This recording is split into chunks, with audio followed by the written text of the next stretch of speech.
ShamWow gets all the stains out, washes, dries, and polishes any surface. You'll say wow every single time.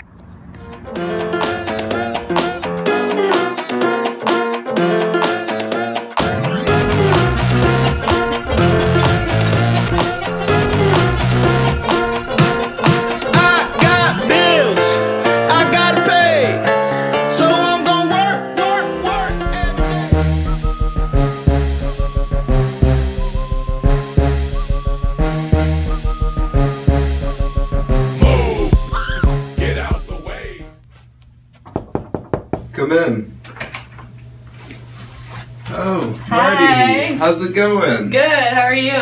Let's see, what can I do for you? I'm starting this new company, Snuggie, and I've seen the success that ShamWow has had, so I was just wondering if you could show me how you guys have been so successful. Well, Marty, a lot of our success has came from our ability to predict demand. Not really predict, but to forecast it pretty accurately. I could tell you about it, but I'd rather show you. To the time machine. Alright, Marty, as you can see here, we got the moving average. Now, most companies use this, but it's not always the best method. Now, with the moving average, you take the demand and the past periods of demand, and you divide that by the number of periods that you use, and that'll get you your forecast, which will put an equal weight on each period for your forecast. As you can see here, we have one of our previous periods of forecasting, and you can see here it doesn't work well with our trend because we have an increasing trend. As you can see, Marty, the actual demand is much higher than what the moving average would have predicted. So what method would you use to forecast demand then? I would suggest exponential smoothing.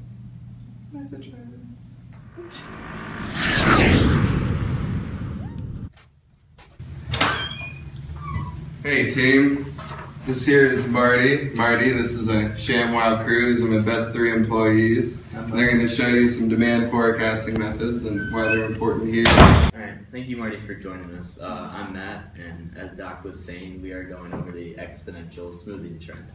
And if the moving average doesn't work for you, the next forecast you should look at is the exponential smoothing. The benefits of exponential smoothing over moving average is that it places less weight on periods that occur farther back in the past and more on recent demand. This allows us to compensate for a growing demand in such a small time.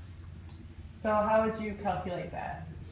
Well, Nyanya has been doing those calculations for us. Actually, there are 2 exponential smoothing methods. This is the first one without the trend. These are the formulas that we use in this method, and we use different ways of different period of time.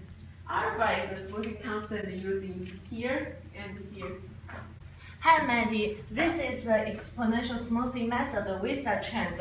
So for the basic formula for this total formula, this one is really similar to that one without trend. But after we add the trend formula, we can forecast the period that's with a trend, which is our company's data always like increasing. It has a trend.